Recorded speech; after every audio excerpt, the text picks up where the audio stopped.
नमस्कार दोस्तों। स्वागत है आपका आईएएस प्रेप पर। आज हम 2 दिन का करंट अफेयर देखेंगे। कल मेरी तबीयत ठीक नहीं थी, इस कारण से मैं करंट अफेयर डिस्कस नहीं कर पाया था।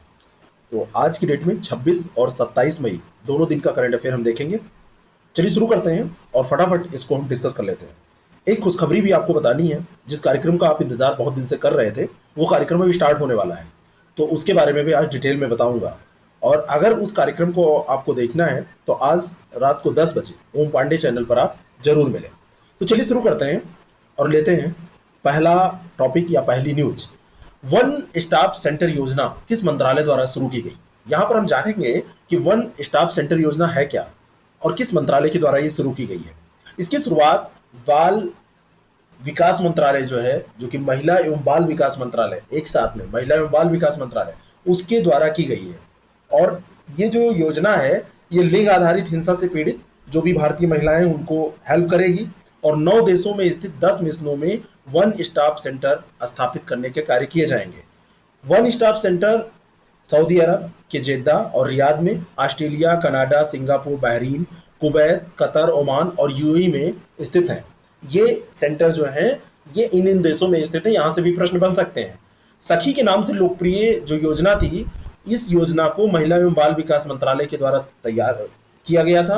और इसको तैयार करने के बाद में राष्ट्रीय महिला सशक्तिकरण मिशन हेतु अम्ब्रेला योजना की एक उप योजना के तौर पे चालू किया गया। इसके अंतर्गत जाति, वर्ग, धर्म, क्षेत्र, यौन अभिरुचि या वैवाहिक स्थिति को ध्यान में रखे बगैर हिंसा से प्रभावित 18 वर्ष से कम उम्र की लड़कियों सहित सभी महिलाओं को सहायता देने का प्रावधान किया गया है।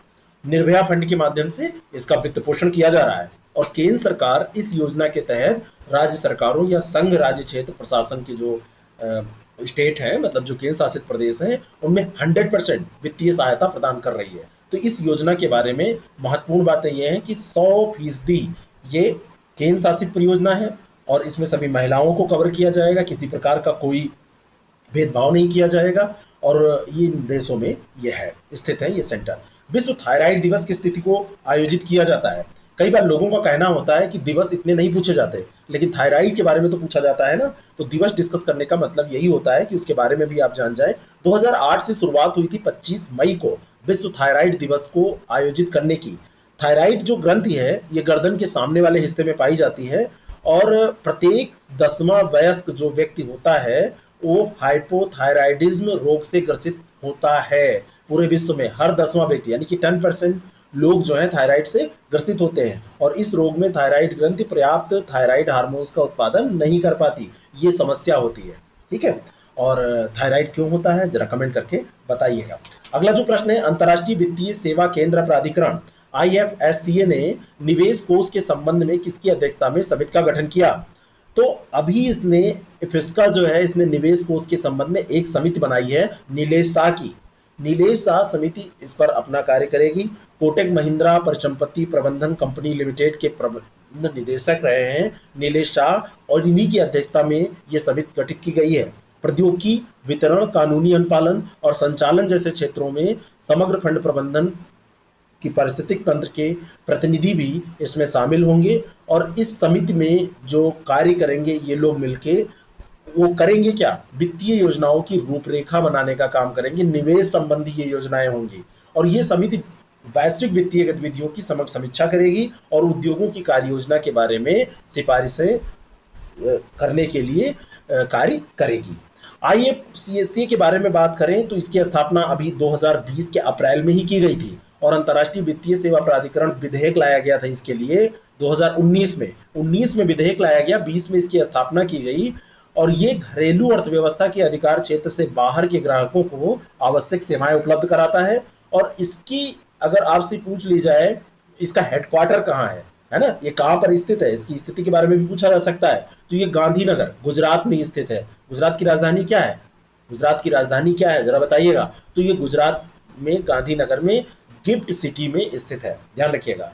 रिकेशो इम्पैक्ट क्या है? Ricochet impact, sorry, Ricochet impact. Ricochet impact जो है, ये विकसित और उन्नत अर्थव्यवस्थाओं पर संकट को एक नाम दिया गया है, रिकेशो इम्पैक्ट। IMF ने क्या कहा कि उभरते बाजार देशों के कोविड-19 महामारी से प्रेरित आर्थिक संकट से बाहर निकलने का संघर्ष विकसित देशों को नुकसान पहुंचा सकता है। जो उभरते बाजार देश हैं, वो अगर इसके लिए संघर्ष कर रहे हैं, तो जो डेवलप्ड कंट्रीज हैं उनको नुकसान हो सकता है। विकसित और उन्नत अर्थव्यवस्थाओं पर संकट रिकोशो प्रभाव के नाम से जाना जाता है, जिसका अर्थ होता है सतह से टकराकर दिशा बदलना। यानी कि अगर जो ये देश हैं डेवलपिंग कंट्री ये प्रयास करने लगेंगे तो विकसित देशों को नुकसान होगा, यानी कि वो उनका जो डायरेक्शन है वो चेंज हो जाएगा। तो उन्हीं पे ये प्रभाव पड़ रहा है, रिकोसे प्रभाव, रिकोसे ध्यान रखिएगा, है ना। विकसित और जो उन्नत अर्थव्यवस्था है उन पर प्रभाव ये पड़ रहा है। आईएमएफ के बारे में अगर हम बात करें, 190 देश हैं इसमें शामिल, वाशिंगटन डीसी में इसका मुख्यालय है। ये दो बातें बिल्कुल मत भूलिएगा। और वैश्विक मौद्रिक सहयोग को बढ़ावा देने, वित्तीय स्थिरता को सुरक्षित करने, उच्च रोजगार को बढ़ावा देने, अंतर्राष्ट्रीय व्यापार की सुविधा और सतत आर्थिक विकास को बढ़ावा देने के लिए ये कार्य करता है। और ये दुनिया भर में गरीबी को कम करने के लिए उपाय भी करता है। दिल्ली पुलिस द्वारा हत्या के एक मामले में गिरफ्तार किए गए पहलवान, जिनको उत्तर रेलवे ने निलंबित करने का आदेश दे दिया। तो सुशील कुमार का नाम आपने सुना होगा। 2008-2012 के ओलंपिक में इन्होंने पदक जीते थे, और 2008 और 12 में ओलंपिक पदक जीतने वाला ये व्यक्ति अभी एक केस में फंस गया है। और ये जो केस हुआ उसमें सागर धनखड़ एक पहलवान है, उसकी मौत का मामला है। माना जाता है कि इन्होंने, जब ये बेरोजगार प्रकार के हो ही गए और इनकी ख्वाहिशें बहुत ज़्यादा, और जो पहलवान लोग होते हैं वो कहीं ना कहीं उनका एक ये होता है, आपने कई मूवी देखी होंगी कि मकान खाली कराना है, ज़मीन खाली कराना है, तो इन लोगों को लाइए और खड़े करा के खाली करा लीजिए। तो एक दबदबा कायम करने की इसलिए इनका ये सब संपर्क हुआ, यानी कि ऐसे लोगों से जो गुंडे बदमाश थे, और बाद में आपस में भिड़ के ऐसा, अब देखिए रिपोर्ट आएगी तब पता चलेगा। और बाकी तो कहानियाँ कई चल रही हैं, यहाँ पर आपके काम का बस यही है। तो इनको अभी क्या किया, रेलवे ने वरिष्ठ वाणिज्यिक प्रबंधक के रूप में जो इनको नियुक्त किया था उससे इनको हटा दिया, है ना। और 2015 से दिल्ली सरकार के साथ वो प्रतिनियुक्ति पे थे। भारतीय प्रधानमंत्री नरेंद्र मोदी ने किस अवसर पर वर्चुअल वैसाख वैश्विक समारोह को संबोधित किया? तो वर्चुअल वैसाख वैश्विक समारोह का आयोजन बुद्ध पूर्णिमा पर किया गया। दुनिया भर के 50 से अधिक बौद्ध धर्मगुरुओं ने भी इसमें हिस्सा लिया, उन्होंने भी संबोधित किया इसको। वैसाख की अगर बात करें तो ये बुद्ध जयंती या बुद्ध पूर्णिमा के रूप में इसको मनाया जाता है, और ये तिब्बत और मंगोलिया सहित दक्षिण और दक्षिण पूर्व एशिया में बौद्धों को और हिंदुओं को देखा जाए तो इस त्यौहार को मनाते हैं, उनके द्वारा मनाया जाता है। और ये त्यौहार थेरवाद, तिब्बती बौद्ध धर्म और नयान में गौतम बुद्ध के जन्म, ज्ञान और मृत्यु की याद दिलाता है। तो ये बौद्ध धर्म से रिलेटेड है वैसाख, ये इतना ध्यान रखना है आपको। हाल ही में किस भारतीय प्रौद्योगिकी संस्थान ने एक स्मार्ट विंडो सामग्री विकसित की है जो इमारतों की जलवायु को स्वचालित रूप से नियंत्रित कर सकती है? तो ये है आईआईटी गुवाहाटी। आईआईटी गुवाहाटी ने एक स्मार्ट विंडो सामग्री विकसित की है जो इमारतों की जलवायु को स्वचालित रूप से नियंत्रित कर सकती है। और इसकी विशेषताएं ये हैं कि स्मार्ट विंडो का डिज़ाइन सभी मौसमों के लिए उपयुक्त है। विंडो ग्लास को उत्कृष्ट धातुओं का उपयोग करके बनाया गया है। सौर विकिरण को गतिशील रूप से नियंत्रित कर सकते हैं। सस्ते भी हैं, तांबे और इंडियम टिन ऑक्साइड जैसी सामग्री का उपयोग इसमें किया गया है। ये सब आपसे पूछा जा सकता है कभी। और ये इमारतों या वाहनों में परिवेश के जो इंडोर तापमान है और प्रकाश व्यवस्था है उनको मेंटेन रखने में सक्षम है। हाल ही में किस भारतीय अर्थशास्त्री को सामाजिक विज्ञान श्रेणी में प्रिंसेप ऑफ आस्टूरियस अवार्ड से सम्मानित किया गया? तो ये है अमर्त्य कुमार सेन, है ना। अमर सेन को ये पुरस्कार दिया गया। गरीबी और अकाल पर सेन के विचार बहुत फेमस है। उन्होंने भूख भोजन की कमी का परिणाम नहीं है बल्कि वितरण के तंत्र में असमानताओं का परिणाम है, ये विचार दिया था। 20 देशों के 41 उम्मीदवारों का चयन इसमें हुआ था। उसके बाद में अंतिम तौर पर पॉवर्टी एंड फैमिलीज के टॉपिक पर उनके कार्य के लिए उनको ये पुरस्कार जो है वो दिया गया है, प्रिंसेप ऑफ आस्टूरियस अवार्ड। अमर सेन के बारे में अगर बात करें तो कल्याणकारी अर्थशास्त्र और आर्थिक सामाजिक कल्याण, अकाल के आर्थिक सिद्धांत, विकास अर्थशास्त्र, निर्णय सिद्धांत, सार्वजनिक स्वास्थ्य आदि के बारे में इनका रिसर्च है, इनका योगदान है। और ये अर्थशास्त्री के साथ इनको आप दार्शनिक भी कह सकते हैं। वर्तमान में वह थॉमस डब्ल्यू लैंगमोर विश्वविद्यालय में प्रोफेसर और हार्वर्ड विश्वविद्यालय में अर्थशास्त्र और दर्शन शास्त्र के प्रोफेसर हैं, ये ध्यान रखिएगा।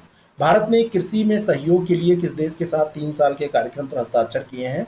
तो एग्रीकल्चर में जब सहयोग होता है अधिकतर ये इजराइल के साथ होता है। इजराइल की जो कृषि व्यवस्था है वो बहुत ज़्यादा उन्नत है। Indo Israel agriculture project centre of excellence और Indo Israel village of excellence ये लागू करने जा रहा है भारत और इसराइल मिलकर 3 साल के लिए समझौता है। और दक्षिण पश्चिम एशिया में स्थित इसराइल एक देश है और इसके उत्तर में लेबनान है, पूर्व में सीरिया है, जॉर्डन है और दक्षिण पश्चिम में मिस्र है। तो लेबनान, सीरिया, जॉर्डन और मिस्र, इससे इसकी सीमा मिलती है। कई बार ऐसे प्रश्न आपसे पूछे जाते हैं। किस भारतीय राज्य ने 2020-21 के दौरान सबसे ज़्यादा एफडीआई इक्विटी प्रवाह प्राप्त किया? तो ये राज्य है गुजरात। मध्य प्रदेश, सॉरी, महाराष्ट्र नहीं, गुजरात, और इसके बाद आता है महाराष्ट्र और फिर कर्नाटक है। तो गुजरात, गुजरात के बाद महाराष्ट्र और महाराष्ट्र के बाद में कर्नाटक का नाम आप ध्यान में रखिएगा, ठीक है ना। 37% गुजरात, 27% महाराष्ट्र और 13% कर्नाटक का। सीपीईसी किस वैश्विक पहल की प्रमुख परियोजना है?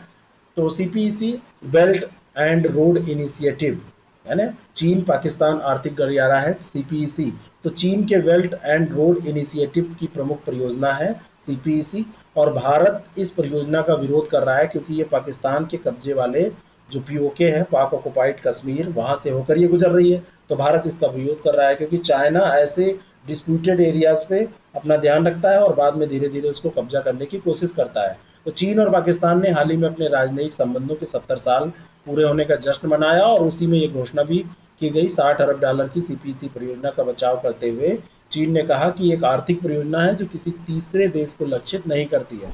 और जब बोला ही गया कि तीसरे देश को नहीं करती यानी कि पक्का करती है। जैसे होता नहीं कि मैं आपसे बता रहा हूँ लेकिन ये बात किसी को मत बताना, तो थोड़ी बात देर बाद पता चलता है कि सब लोग यही कह कह के सबसे बता देते हैं।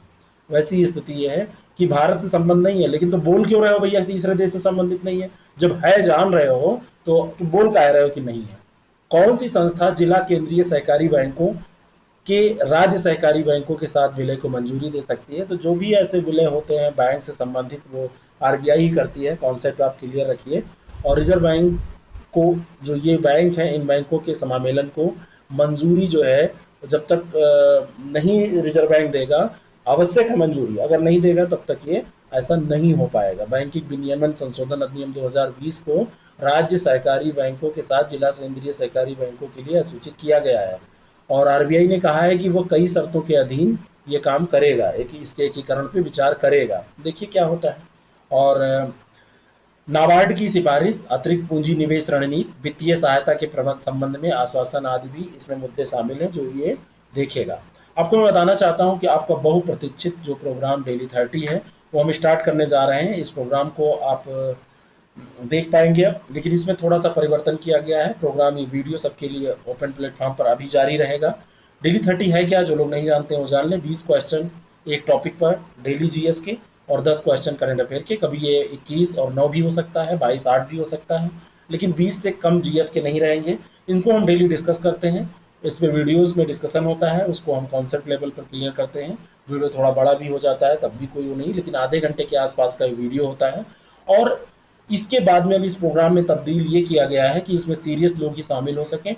अगर आप इस प्रोग्राम को परचेज करते हैं 99 रुपीज़ पर मंथ में, तो आपको पीडीएफ भी डेली का दे दिया जाएगा। हफ्ते में जो क्वेश्चन 75 क्वेश्चंस हैं उनके टेस्ट, 75 क्वेश्चन के जो टेस्ट होते हैं, ये 4 टेस्ट महीने में कम से कम, कभी कभी 5 भी हो जाएंगे। हर संडे को ये टेस्ट होता है। तो ये उन्हीं लोगों को मिलेगा जो मेंबरशिप लेंगे, पीडीएफ भी उन्हीं को मिलेगा। 2 डाउट सेशन भी हम महीने में कर सकते हैं अगर आवश्यकता होगी। और स्पेशल ग्रुप इसका बनेगा, उसमें हम डिस्कशन करने के लिए आपको अलाउ करेंगे। और जो लोग लगातार 3 बार फर्स्ट रैंक लाएंगे, जैसे मान लीजिए इस मंथ में, तो अगले महीने का सब्सक्रिप्शन उनको फ्री में दिया जाएगा, एक लोगों को। ये प्रोग्राम है। अगर आप इसको ज्वाइन करना चाहते हैं तो आप कर सकते हैं। जल्दी ही आपको इसका क्या प्रोसेस है सब बता दिया जाएगा। 1 तारीख से ये स्टार्ट हो रहा है, 1 जून से। तो जो रुचि ले रहे हैं वो 6307281212 इस पर आप कांटेक्ट करके, 281212 ये हमारा नंबर है, इस पर कांटेक्ट करके आप क्या कर सकते हैं, इसके बारे में जानकारी ले सकते हैं। और कल परसों से इसमें एडमिशन कल से स्टार्ट हो जाएगा। आज ही इस पर काम मैं कर दूंगा। तो चलिए आगे का करंट अफेयर भी हम देख लेते हैं। और इसके अलावा टेस्ट सीरीज भी हमारी चल रही है, उसको भी आप ज्वाइन कर सकते हैं। हाल ही में युआन लोकिंग का निधन हो गया। इनका संबंध किस देश से था? बस इतना आपको ध्यान रखना है कि ये चाइना से रिलेटेड थे और चीन के प्रख्यात कृषि वैज्ञानिक थे। और कृषि क्षेत्र में उनका योगदान बहुत महत्वपूर्ण है। हाइब्रिड चावल के पिता के रूप में इनको जाना जाता है। ये बहुत ही ज़्यादा इम्पोर्टेंट है। नन यू नंबर नामक पहला हाइब्रिड चावल युग्म इन्होंने ही विकसित किया था। तो हाइब्रिड चावल के लिए आप याद रखिएगा युआन लोंग पिंग। अगला जो प्रश्न है, विश्व में लीची उत्पादन में भारत का स्थान क्या है? तो भारत का स्थान चाइना के बाद दूसरा है, पूछा जा सकता है आपसे। और अभी बिहार की शाही लीची को जीआई प्रमाणित उत्पादों के निर्यात को बढ़ावा देने के लिए जो मतलब इसको जो जीआई टैग प्रदान किया गया है, तो इनको महत्व भी तो अलग से मिलता है क्योंकि इसका निर्यात महत्वपूर्ण हो जाता है, जीआई टैग है। तो ब्रिटेन की निर्यात को भी मंजूरी दी गई है। जर्दालू आम, कतरनी चावल और मगही पान के बाद वर्ष 2018 में जीआई टैग प्राप्त करने वाला शाही लीची बिहार से चौथा कृषि उत्पाद था। तो चार यहाँ के हैं, जर्दालू आम, कतरनी चावल और मगही पान, और एक है ये लीची। और भारत विश्व में दूसरा सबसे बड़ा लीची का उत्पादक है चीन के बाद में। MCA 21 क्या है? तो ये कारपोरेट कार्य मंत्रालय की एक ई गवर्नेंस पहल है। और ये जो पहल है ये भारत के कारपोरेट संस्थाओं, पेशेवरों और नागरिकों के लिए MCA सेवाओं की आसान और सुरक्षित पहुंच को सक्षम बनाती है। अब ये MCA के बारे में अगर आप बात करें तो ये मिशन मोड ई गवर्नेंस परियोजना है ना। मिशन मोड ये ई गवर्नेंस परियोजना है जो भारत सरकार के द्वारा संचालित की जाती है। और इसका 21 3.0 अभी लॉन्च किया गया है। ये नियम प्रवर्तन को सशक्त करने, व्यवसाय करने में सुगमता को बढ़ाने और उपयोगकर्ता अनुभव को बढ़ाने और नियामकों के मध्य बाधा रहित सहज एकीकरण और डेटा ट्रांसफर आदान प्रदान की सुविधा के लिए प्रकृतित इसको किया गया है। पृथ्वी प्रणाली वेधशाला किस अंतरिक्ष एजेंसी का एक कार्यक्रम है? तो ये नासा का कार्यक्रम है। अमेरिकी अंतरिक्ष एजेंसी जो नासा है उसका ये कार्यक्रम है। अर्थ सिस्टम ऑब्जर्वेटरी, इसकी स्थापना नासा ने करने का निर्णय लिया है, जो जलवायु परिवर्तन, जंगल की आग और तूफान के प्रभाव को कम करने में मदद करेगी। और ये कृत्रिम उपग्रह मिशन और वैज्ञानिक उपकरणों की श्रृंखला होगी इसके अंतर्गत। और ये लंबी अवधि के वैश्विक अवलोकन, जीवमंडल, भूमि की सतह, वायुमंडल, इन सब और महासागरों के लिए इसको डिज़ाइन किया गया है। इन सबको ये कवर करेगी। और इसका जो कार्यक्रम का उपग्रह घटक है 1997 में इसको लॉन्च किया गया था। नासा जब कोई कार्यक्रम लॉन्च करती है तो या कोई भी अंतरिक्ष एजेंसी करती है तो बहुत लंबा उसका मिशन होता है। बहुत बार नासा की स्थापना 1958 में की गई थी। National advisory committee for astronautics, ये पहले नाका हुआ करती थी, बाद में ये नासा हो गई थी। ठीक है ना, national aeronautics and space administration बाद में इसका नाम कर दिया गया था। वन हेल्थ पहल 2020 के में किस देश के द्वारा मतलब ये में किस देश के द्वारा शुरू की गई है? ये गलत है, किस देश के द्वारा, में नहीं यहाँ पे होगा, किस देश के द्वारा शुरू की गई है? तो ये फ्रांस और जर्मनी के द्वारा शुरू की गई है। ये दो देश इसमें शामिल हैं। मई 2021 में इसकी पहली बैठक हुई, लेकिन ये इसकी शुरुआत 2020 में ही कर दी गई थी। 2020 में शुरू हुई थी, पहली बैठक एक लगभग 1 साल के बाद मई 2021 में की गई है। इसमें WHO, विश्व पशु स्वास्थ्य, खाद्य और कृषि संगठन और संयुक्त राष्ट्र पर्यावरण कार्यक्रम को जोखिम मूल्यांकन और निगरानी ढांचे विकसित करने की सलाह देगा। ये जो पैनल है वो इन लोगों को सलाह देगा। कौन? वन हेल्थ जो पैनल है, किसको किसको? इन सबको, WHO, विश्व पशु स्वास्थ्य, खाद्य और कृषि संगठन और संयुक्त राष्ट्र पर्यावरण कार्यक्रम को। कोविड-19 जैसे जूनोटिक प्रकोपों को रोकने और तैयार करने के लिए बेहतर प्रथाओं की स्थापना में भी मदद करेगा। किस भारतीय राज्य ने अफ्रीकी वायलेट नामक पौधे की एक नई प्रजाति की खोज की गई है? तो ये खोज की गई है मिजोरम में। और ये अनुसंधान है भारतीय विज्ञान शिक्षा और अनुसंधान संस्थान का, भोपाल का जो अनुसंधान संस्थान है ये, उसके द्वारा ये किया गया है। अफ्रीकी वायलेट नामक पौधे की एक नई प्रजाति खोजी गई है मिजोरम में। और मिजोरम में केवल 3 स्थानों पर ये पाई जाती है और ये लुप्तप्राय प्रजाति है, ये इंपॉर्टेंट है। ठीक है। और ये जो है ये ग्रेसेरियेसिए परिवार के जीनस सेंटफोलिया में फूल वाले पौधे ये होते हैं, अफ्रीकी वायलेट जो पौधा है। और उष्णकटिबंधीय पूर्वी अफ्रीका में ऊंचाई वाले क्षेत्र में मूल निवासी ये होते हैं, यानी कि वहीं के मूल रूप से पाए जाने वाले पौधे हैं। और ये व्यापक रूप से बागवानी रूप में उगाए जाते हैं। और इस पौधे पत्तियां, इसकी जो पौधे पत्तियां होती हैं वो गहरे हरे रंग की होती हैं और तने लंबे होते हैं। ठीक है। और इसमें 5 पंखुड़ियाँ होती हैं, ध्यान रखिएगा। और ये सफ़ेद, बैगनी, गुलाबी रंग के हो सकते हैं। हाल ही में किसने इक्वाडोर के राष्ट्रपति पद की शपथ ग्रहण की। तो ये हैं गिलर्मो लाशो, और गिलर्मो लाशो 24 मई 2021 को राष्ट्रपति बने हैं, और ये 14 वर्षों में पहले दक्षिणपंथी राष्ट्रपति हैं। सैंटियागो लासो मेंडोजा, अगर इनकी बात की जाए, इनका पूरा नाम है Guillermo Alberto Santiago lasso Mendoza. ये एक बैंकर, व्यवसायी, लेखक और राजनीतिज्ञ हैं, और 47वें राष्ट्रपति के रूप में चुने गए हैं। इक्वाडोर दक्षिण अमेरिका में एक देश है, उत्तर पश्चिम दक्षिण अमेरिका में एक देश है। कैसा लिखा हुआ है देखिए।